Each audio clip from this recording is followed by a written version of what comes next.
Assalamualaikum warahmatullahi wabarakatuh. Selamat pagi, terima kasih sudah menonton video ini. Video ini nggak perlu di-subscribe, apalagi teaser guys, tonton saja. Let's go, enjoy, relax, and stay focused this video.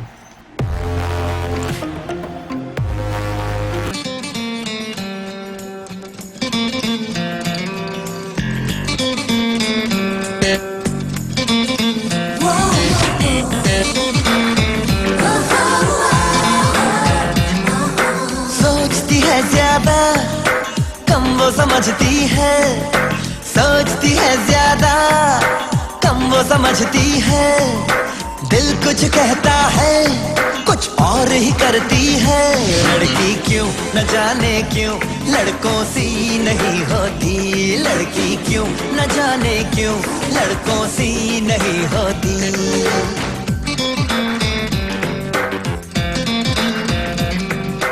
सोचती है ज्यादा कम वो समझती है। दिल कुछ कहता है कुछ और ही करती है। लड़की क्यों न जाने क्यों लड़कों सी नहीं होती, लड़की क्यों न जाने क्यों लड़कों सी नहीं होती।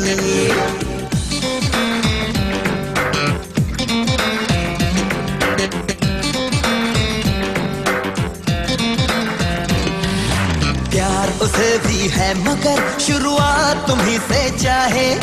खुद में उलझी उलझी है पर बालों को सुल।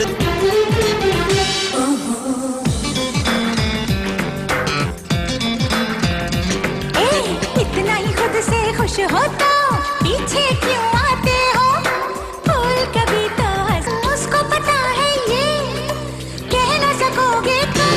इसलिए लड़कियां लड़कों से नहीं होती, इसलिए लड़कियां लड़कों से नहीं होती।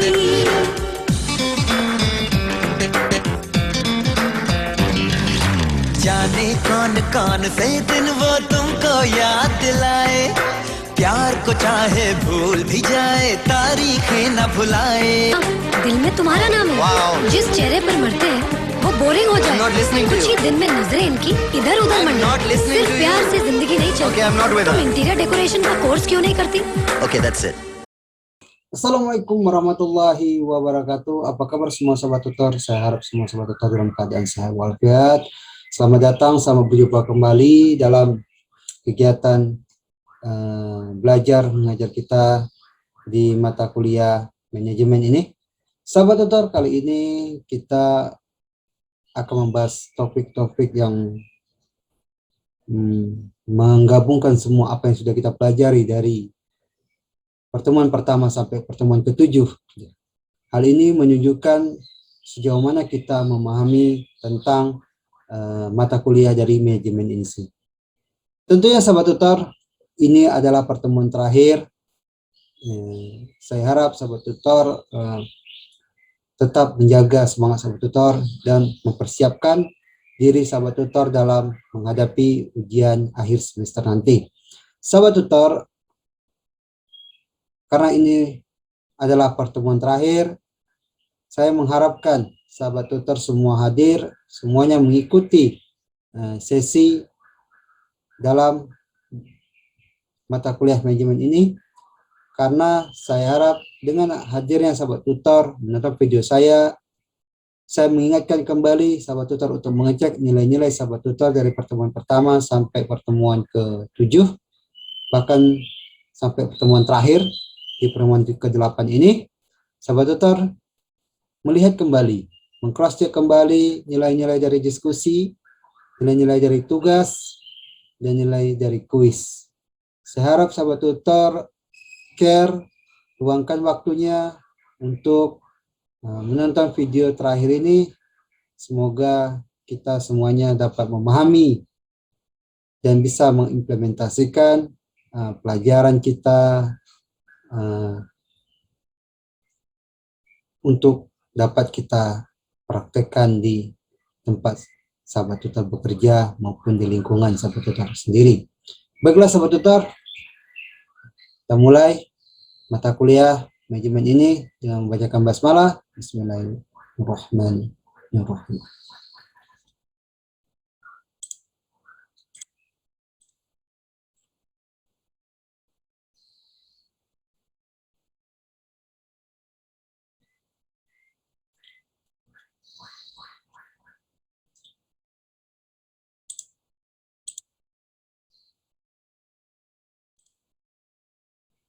Baiklah Sobat Tutor, kali ini kita akan membahas tentang yang namanya teknologi digital.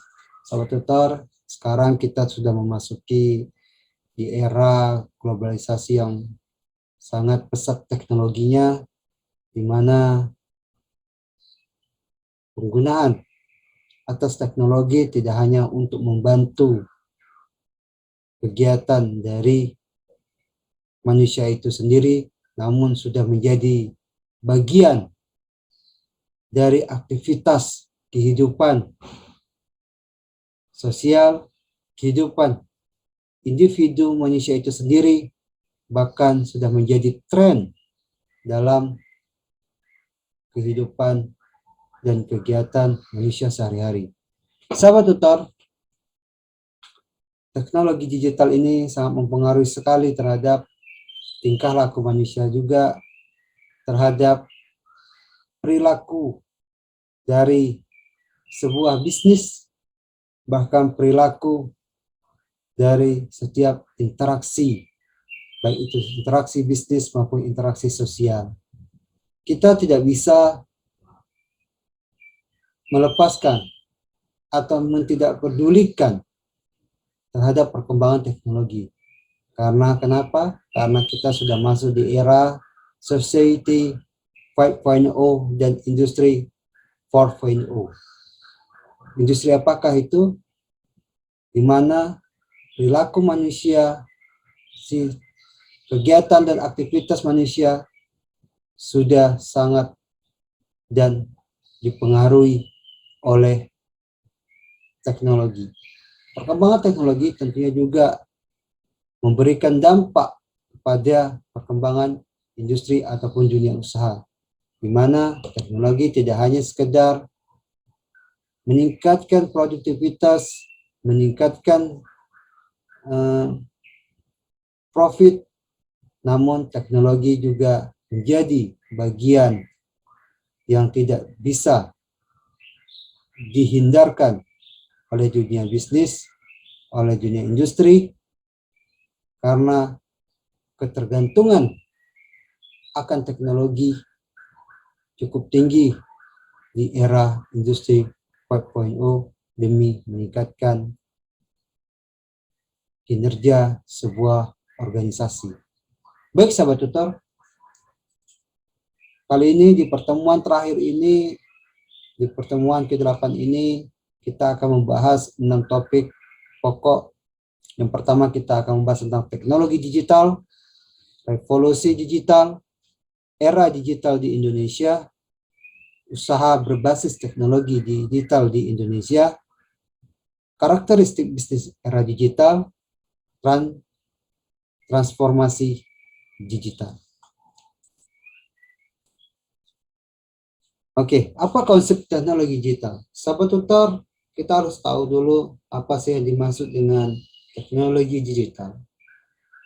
Teknologi digital adalah alat, sistem, perangkat, baik itu perangkat lunak ataupun perangkat keras, dan sumber daya elektronik yang menghasilkan, menyimpan, memproses data, sehingga data yang kita gunakan tadi, data yang kita proses tadi, menghasilkan informasi yang berguna bagi kegiatan manusia, baik itu kegiatan sosial maupun kegiatan ekonomi.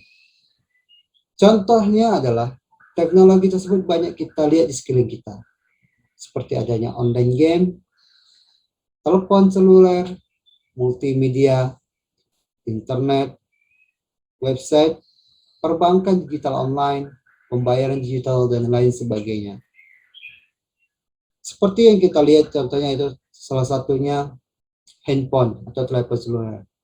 Kita sudah menjadikan handphone seperti saudara sendiri terkadang. Bahkan seperti belahan jiwa, bangun tidur yang kita buka adalah handphone. Mau berkegiatan keluar, kita lihat handphone.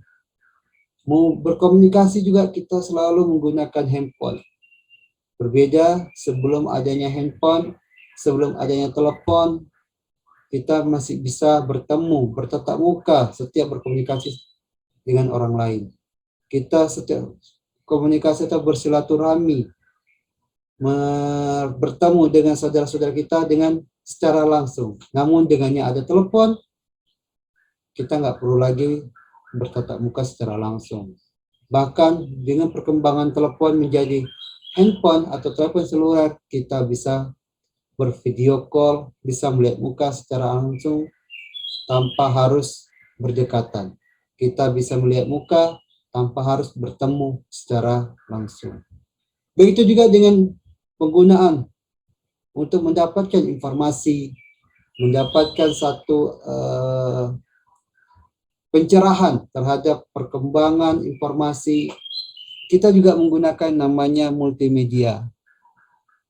Dengan kekuatan internet, kita bisa mendapatkan informasi, kita bisa berinteraksi dengan orang, tidak hanya satu orang, tetapi bisa berbanyak orang, bermacam-macam orang, baik yang kita kenal maupun yang tidak kita kenal. Dengan adanya multimedia, ini kita bisa berinteraksi, bukan hanya dengan satu orang, tetapi dengan bermacam-macam orang, bukan hanya di Indonesia, bahkan di seluruh dunia. Inilah salah satu kekuatan dari teknologi digital yang perlu kita pahami sekali, bahwa teknologi digital tidak hanya sebagai pendorong, pelengkap terhadap semua aktivitas, namun sudah menjadi bagian dari kehidupan manusia itu sendiri. Revolusi digital atau perkembangan teknologi digital merupakan revolusi digital atau revolusi industri ketiga. Di dunia barat, khususnya di era modern, ada beberapa revolusi teknologi seperti berikut, yaitu revolusi keuangan pertanian tahun 1600 sampai 1740. Terus ada revolusi industri, ini yang ada di Inggris, kita sudah mengetahui ini, bahwasanya semua kegiatan manusia sudah diganti oleh mesin. Kegiatan industri yang tadinya dilakukan secara tradisional dan manual, ini sudah sedikit berubah menggunakan mesin, namun tetap dibantu oleh aktivitas manusia itu sendiri, karena bagaimanapun mesin pada masa revolusi industri itu masih dibantu oleh kekuatan manusia. Terus adalah di tahun 1870 sampai 1920 itu sudah kita masuk revolusi teknis atau revolusi industri kedua. Ini mesinnya sudah mulai canggih, sudah mulai sedikit manusia hanya membantu pergerakan mesin itu sendiri, tetapi lebih kepada manusia itu seperti memainten saja, memperbaiki saja, tidak ikut serta-merta bekerja bersama mesin. Kemudian di revolusi teknik sains tahun 1940 sampai 1970 ini sudah ada yang namanya kita mulai perkembangan teknologi, di mana mesin-mesin sudah ada sudah bisa dilakukan secara otomatis tanpa ada sentuhan dari manusia, diminimalisasi sentuhan itu. Bahkan perkembangan teknologi semakin meningkat di revolusi teknik sains. Kemudian sekarang kita sudah masuk ke dalam revolusi telekomunikasi dan informasi atau revolusi digital atau revolusi industri ketiga, di mana sejak tahun 1975 sampai tahun 2000-an itu kita sudah menggunakan handphone, kita sudah menggunakan internet untuk kegiatan mendapatkan informasi, untuk kegiatan kita melakukan sebuah bisnis atau memanage sebuah organisasi menggunakan bantuan komputer, laptop, maupun internet. Namun di era sekarang kita sudah masuk industri keempat, di mana industri keempat manusia tidak lagi terlalu banyak bergerak, hanya menggunakan teknologi. Semakin minim manusia melibatkan dirinya di dalam usaha, di dalam melaksanakan aktivitasnya, yaitu dengan menggunakan satu jari mereka bisa berbelanja, mereka bisa berkomunikasi, mereka bisa melakukan aktivitas kerja mereka juga bisa mendapatkan informasi-informasi dengan menggunakan satu klik saja, menggunakan teknologi digital di era industri 5 atau 4.0 dan society 5.0. Maka dari itu, di sini ada satu kekhawatiran bahwasanya ada perkembangan kecerdasan buatan di era 4.0 yang takutnya di mana mesin-mesin ataupun alat-alat yang dilengkapi dengan teknologi akan menggantikan manusia itu sendiri. Maka dari itu perlunya kita mengendalikan, mengontrol agar teknologi ini tidak menjadikan sesuatu yang berbahaya sekali atau menggantikan manusia dengan adanya teknologi buatan, kecerdasan buatan, tetapi teknologi tetap menjadi bagian yang dapat mendorong aktivitas manusia itu sendiri menjadi lebih sehat, menjadi lebih berkembang ke arah yang lebih baik. Bukan kepada teknologi yang semakin maju, tapi memberikan kemunduran terhadap manusia itu sendiri, baik secara aktivitas maupun secara pemikirannya. Karena dengan ada teknologi mempermudah semua kegiatan, maka akan cenderung membuat manusia akan menjadi malas dalam berkegiatan secara fisik. Karena bagaimanapun sahabat tutor, fisik harus tetap dijaga karena kesehatan merupakan hak asasi manusia, namun bukan berarti kita tidak atau antipati dengan adanya perkembangan teknologi, namun dengan adanya teknologi memberikan kita bagaimana menjaga dunia, menjaga aktivitas, bahkan menjaga tubuh kita menjadi lebih sehat dan menjadi lebih baik lagi. Sahabat tutor, ada pun faktor pendorong dalam revolusi digital, yaitu ada dua hal. Pertama, perkembangan teknologi yang pesat. Yang kedua, lingkungan masyarakat yang menjadi semakin dinamis, yang sesuai dengan perkembangan teknologi digital, dan semakin mendorong perkembangan teknologi digital. Beberapa hal tersebut antara lain menyangkut, satu, internet mobil dan teknologi awam atau cloud teknologi, di mana kita dalam menyimpan data tidak perlu lagi menggunakan hard copy atau menyimpan data menggunakan data internal kita, tapi kita bisa menyimpan data secara online, di mana kita bisa mengambilnya di mana saja, tidak harus membawa laptop ataupun komputer kita, bahkan flash disk pun. Jadi kita bisa mengakses data kita hanya dengan menggunakan internet, di mana ada jaringan, itu kita bisa membuka data kita dimanapun dan kapanpun kita bisa mengakses data kita. Jadi ini namanya teknologi awan atau cloud teknologi. Kemudian ada namanya Internet of the Thing, di mana dengan teknologi ini kita bisa melakukan banyak hal, di mana proses kegiatan, baik itu kegiatan yang dilakukan secara sendiri-sendiri maupun secara bersama-sama, itu sudah digunakan menggunakan teknologi otomatis, Internet of the Thing, semua ada sensor, seperti lampu hidup sendiri dengan sensor, seperti pintu bisa buka sendiri dengan sensor tanpa harus kita menyentuhnya, bahkan kita berkontak fisik untuk mendorong atau supaya kegiatan di dunia nyata menjadi lebih mudah, lebih memudahkan kegiatan manusia dalam melakukan aktivitas sehari-harinya. Dengan perkembangan Internet of the Thing ini adalah teknologi di mana tidak hanya berlaku untuk dunia secara online, bahkan secara offline pun berpengaruh sahabat tutor. Seperti saya bilang tadi, bahwasanya dengan ada menggunakan sensor, pintu-pintu seperti mall itu bisa terbuka sendiri tanpa ada perlu kita mendorong pintu itu. Kemudian dengan menggunakan sensor seperti sensor pada mobil, kita bisa tahu adanya bahaya-bahaya, alarm-alarm. Begitulah dengan kegiatan seperti bekerja di dunia industri, mungkin dengan menggunakan sensor mesin bisa hidup sendiri tanpa harus kita tekan on off-nya.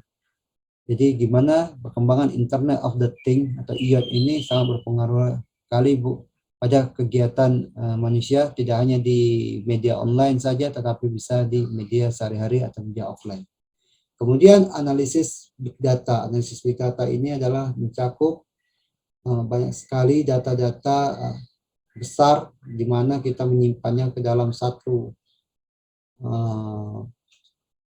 perangkat, di mana di dalam perangkat itu sanggup menampung banyak data-data besar. Disitulah semua kegiatan aktivitas manusia dari awal, aktivitas industri, aktivitas ekonomi, atau bahkan aktivitas sebuah negara di dalam melaksanakan kegiatan sehari-hari mereka, kegiatan ekonomi mereka. Jadi analisis data besar ini sangat penting sekali untuk kita melakukan evaluasi dalam banyak hal, sahabat tutor. Sahabat tutor, ialah globalisasi. Juga kita tahu bahwasanya interaksi kita tidak hanya berinteraksi dalam satu negara saja, tetapi kita juga bisa berinteraksi di banyak negara. Di era globalisasi itu tidak bisa kita hindari yang namanya teknologi, dan kita sangat tertolong sekali dan sangat membutuhkan sekali untuk penggunaan terhadap teknologi digital.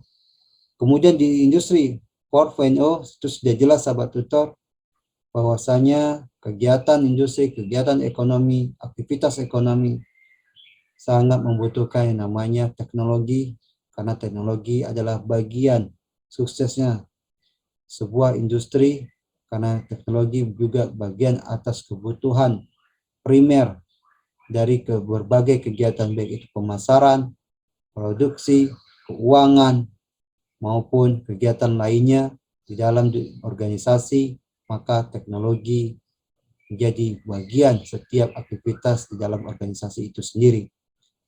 Sahabat tutor, dengan berbagai macam teknologi, dengan berbagai macam perkembangan teknologi, maka akan ada yang namanya kecerdasan buatan, artificial intelligence. Disinilah teknologi akan menjadi puncaknya, akan menjadi sesuatu yang dapat memberikan solusi terhadap masalah-masalah, baik itu masalah manusia maupun masalah ekonomi secara keseluruhan, bahkan masalah-masalah dunia. Dengan ada kecerdasan buatan, itu kegiatan manusia, pemikiran manusia pun bisa diganti oleh kecerdasan buatan ini. Kemudian ada generasi Z, di mana generasi yang setiap hari, setiap waktu tidak bisa lepas dari yang namanya teknologi digital. Kemudian juga dengan perkembangan ekonomi berbagi atau sharing ekonomi, yang ini juga saya sudah jelaskan secara empiris, bahwasanya perkembangan suatu negara tidak bisa dilihat dari penjualannya saja, tidak bisa dilihat dari produksinya saja, tetapi bisa juga dilihat dari bagaimana teknologi yang mereka gunakan di dalam melakukan sebuah bisnis, di dalam meningkatkan ekonomi sebuah negara itu sendiri. Maka perlu kita ketahui bahwasanya teknologi juga menjadi faktor tolak ukur dari kegiatan ekonomi itu, bahwa apakah mereka sudah menjadi industri yang modern ataupun belum modern. Sahabat tutor, bagaimana dengan di era digital di Indonesia? Era digital sudah masuk ke Indonesia. Bahkan era digital di Indonesia sudah masuk di tahap revolusi industri keempat atau industri 5.0. Kondisi teknologi digital di Indonesia meliputi digitalisasi pengeluaran, IT, dan budaya startup. Jadi kita sudah tahu, sahabat tutor, bagaimana kondisi digital di Indonesia, bagaimana banyaknya perusahaan-perusahaan startup yang menggunakan teknologi sebagai core bisnis mereka. transportasi online, ojek online, berbelanja online, belajar online. Ini sudah di Indonesia sudah banyak sekali kondisi ataupun teknologi digital digunakan. Kemudian bagaimana dengan infrastrukturnya? Dengan adanya startup tersebut tentunya akan meningkatkan infrastruktur yang mendukung kegiatan usaha startup baik itu secara di perkotaan maupun di desa-desa. Jadi di mana mereka harus mendukung pekerjaan ataupun bisnis dari online ini seperti ojek online, transportasi online, atau seperti belanja online maupun belajar online. Jadi infrastruktur harus didukung dengan adanya jaringan internet, dengan adanya kecepatan internet itu juga, sehingga teknologi yang mereka gunakan dapat diakses. Jika tidak ada internet, maka startup ini ataupun perusahaan-perusahaan yang bergerak di bidang teknologi ini tidak bisa berjalan dengan baik. Maka harus didukung dengan infrastruktur, terutama di dalam pembangunan jaringan-jaringan internet. Kemudian otoritas dan aturan hukum yang berkaitan dengan teknologi digital. Tentunya dengan adanya budaya perkembangan baru di era yang baru ini, di era industri 4 ini, maka perlu namanya aturan itu diberlakukan. Karena bagaimanapun tindakan kejahatan, kegiatan manusia atas penggunaan internet, terutama di dalam teknologi digital ini harus diatur, karena bagaimanapun tindakan-tindakan ini bisa ke arah yang lebih baik ataupun bisa menjadi ke arah yang lebih buruk. Maka dari itu perlunya satu negara, pemerintah mengatur kegiatan teknologi digital ini agar tidak merugikan masyarakat. Baik, sahabat tutor, apa-apa saja sih usaha yang berbasis teknologi di Indonesia? Seperti saya bilang tadi, terdapat ada 3 secara umum usaha yang berbasis teknologi digital, yaitu e-commerce, di mana orang bisa belanja secara online. Adanya orang tidak perlu harus pergi ke toko, ke mall, ya. Orang bisa melakukan semua kegiatan dengan online. Orang bisa memesan sesuatu dengan online, pesan makanan diantar. Dengan ada e-commerce, itu bisa mengurangi gerakan atau aktivitas manusia menjadi lebih mudah, tidak harus datang, maka barang yang akan datang ke rumah kita maupun ke tempat di mana kita inginkan. Jadi dengan ada e-commerce ini salah satu usaha yang berbasis teknologi digital di Indonesia, contohnya seperti ada Tokopedia, Shopee, Lazada, itu salah satu kegiatan usaha berbasis teknologi. Kemudian ada yang namanya fintech. Fintech ini adalah finance teknologi, keuangan secara teknologi. Kita seperti sekarang ini kita tidak perlu membuka rekening ke bank. Dengan menggunakan internet, dengan menggunakan aplikasi yang disediakan oleh bank, kita bisa mendaftar atau membuka rekening ke bank yang mana kita tuju. Terus kita juga bisa melakukan pinjaman online. Kita tidak perlu melakukan, harus menandatangani secara offline di bank itu sendiri, bahkan di tempat lembaga keuangan itu sendiri. Dengan adanya fintech, kita bisa mentransfer uang, mengirim uang tanpa harus bertemu dengan teller, tanpa harus ada otorisasi ngantri. Dengan perkembangan teknologi fintech ini, berkembang pula usaha-usaha berbasis teknologi seperti pinjaman online, seperti transfer ke berbagai bank, aplikasi-aplikasi, dan contoh seperti Briling, adanya uang elektronik atau e-money.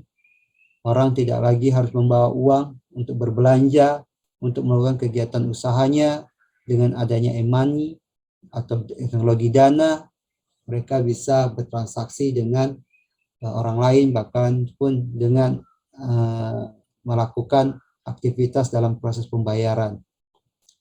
Sahabat tutor, kemudian teknologi yang menjadi basis usaha di Indonesia, yaitu dalam segi pelayanan dan permintaan. Itu kita bisa lihat transportasi online, di mana orang membutuhkan pelayanan untuk mobilisasi tanpa harus menunggu di halte, tanpa harus ke terminal. Dengan adanya on-demand service pelayanan secara online, tentunya masyarakat hanya butuh mengklik satu aplikasi saja, maka kendaraan yang akan menjemput masyarakat tersebut akan datang dan memberikan pelayanan transportasi untuk kebutuhan dari masyarakat itu sendiri.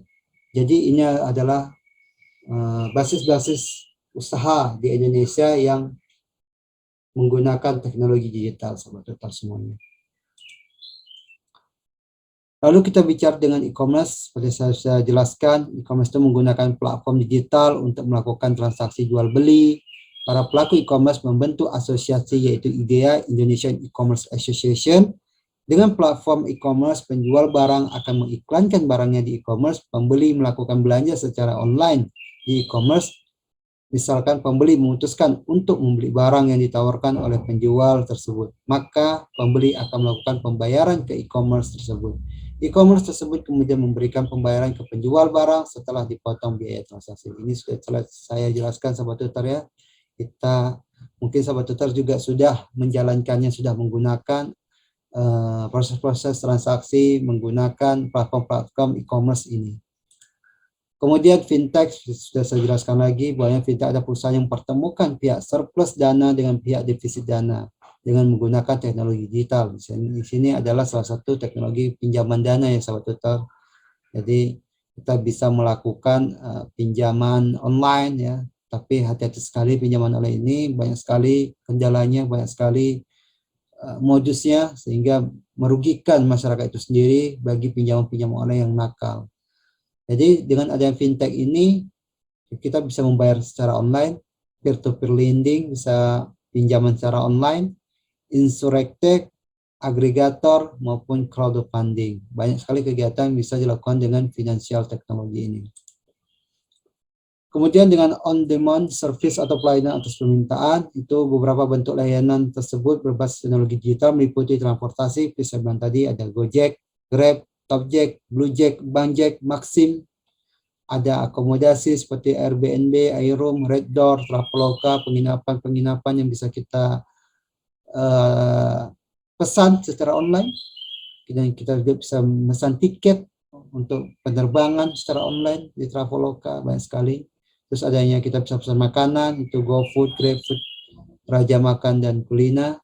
Lalu ini saya bilang tadi, kita membeli tiket untuk pergi keluar kota maupun tiket kereta api atau pesawat, kita juga bisa memesan tiket secara online dengan menggunakan aplikasi atau platform Traveloka, Tiket.com, Nusatrip, pergi-pergi banyak lagi. Seperti juga kita juga bisa mengirim barang menggunakan Tiki JNE atau Workspad menggunakan Webwork, maupun kita bisa belajar menggunakan media online seperti Ruang Guru, Bahasa, dan Kelase. Banyak sekali Sahabat Tutor kegiatan-kegiatan yang dilakukan secara online, di mana teknologi digital tidak hanya mendorong manusia untuk menjadi lebih baik lagi, membantu manusia dalam beraktivitas, tapi juga bisa menjadikan sesuatu bisnis yang menguntungkan, bisnis yang menggiurkan untuk menghasilkan pendapatan bagi para pembisnis itu sendiri. Baiklah Sahabat Tutor, di pertemuan 8 ini kita akan diskusi tentang bagaimana peran dan fungsi teknologi digital menurut pendapat Sahabat Tutor sendiri. Jadi Sahabat Tutor bisa memberikan tanggapan tentang teknologi digital ini dilihat dari segi peran dan fungsinya. Di sini saya akan memberikan satu standar jawaban atau gambaran jawaban agar Sahabat Tutor dapat menjelaskan nanti di dalam diskusi dengan tepat dan benar, agar jawaban tidak lari kemana-mana.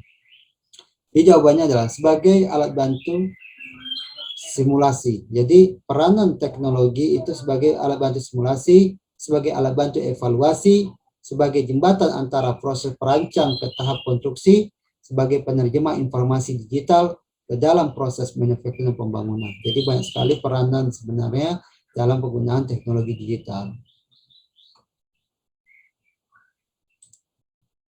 Baiklah sahabat tutor, demikianlah penyampaian dari saya mengenai teknologi digital.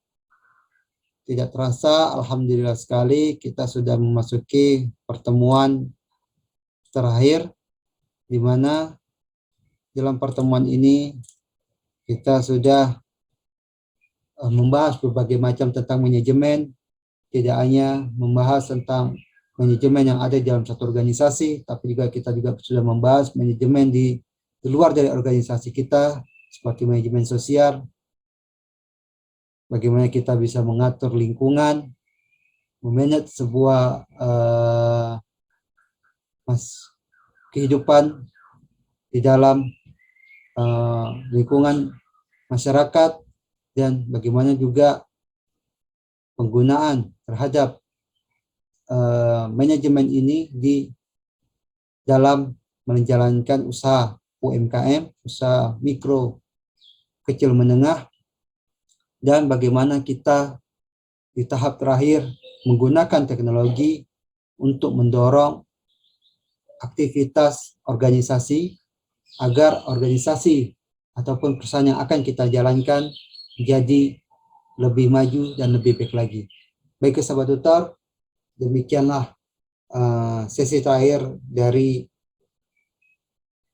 mata kuliah manajemen ini. Saya harap sahabat tutor dapat memahami bahwasanya manajemen, baik itu pemasaran, produksi, keuangan, maupun manajemen lainnya yang ada dalam organisasi, ataupun juga perlunya kita menganalisis dampak dari lingkungan, memanage, kita harus bisa mengendalikan perilaku sosial kita juga di dalam memanage sumber daya manusia, dan yang terpenting kita tidak hanya memikirkan keuntungan komersial dari perusahaan kita, tapi juga kita memberikan dampak positif pada lingkungan di tempat kita bekerja, tempat organisasi kita berada.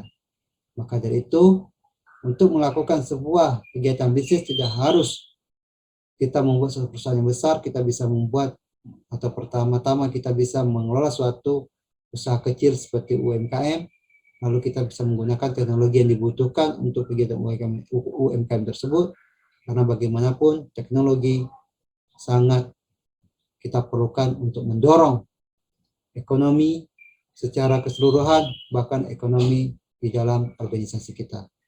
Demikianlah penyampaian saya di sesi terakhir ini. Mohon maaf jika saya ada salah-salah kata. Saya akhiri dengan membacakan hamdalah. Bila taufiq wal hidayah. Assalamualaikum warahmatullahi wabarakatuh. Tetap semangat, be smart and be creative. Sampai ketemu lagi.